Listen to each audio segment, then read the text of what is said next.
ဘုံရဲ့တိခန့်ခြင်းနဲ့ဝရိယကိုပြပြတာဘုံပေါ့နော်ဒါဗုဒ္ဓံတရားနဲ့ကိစ္စမိဓမ္မံတရားနဲ့ကိစ္စမိသံဃာတရားနဲ့ကိစ္စမိရှင်များဗုဒ္ဓံတရားနဲ့ကိစ္စမိဓမ္မံတရားနဲ့ကိစ္စမိသံဃာတရားနဲ့ကိစ္စရဟနာရှိသူများအပေါင်းဗုဒ္ဓံတရားနဲ့ကိစ္စမိဓမ္မံတရားနဲ့ကိစ္စမိသံဃာတရားနဲ့ကိစ္စမိဗုဒ္ဓံတရားနဲ့ကိစ္စမိဓမ္မံတရားနဲ့ကိစ္စမိဗုဒ္ဓံတရားနဲ့ကိစ္စမိဓမ္မံတရားနဲ့ကိစ္စမိဗုဒ္ဓံသမိဓမ္မံသမိသမိ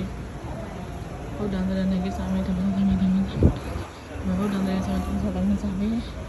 အလုံးကြီးလေးထည့်လိုက်ပါမယ်အလုံးကြီးပေါ့နော်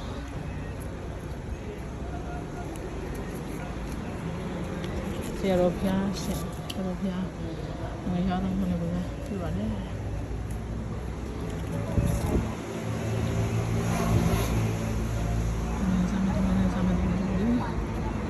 ကဲအားလုံးပေါ့နော်အားလုံးကိုစားပေါ့သုံးသက်တော်သားအားလုံးပေါ့နော်ရှင်ပြဘုဒ္ဓံတရားနဲ့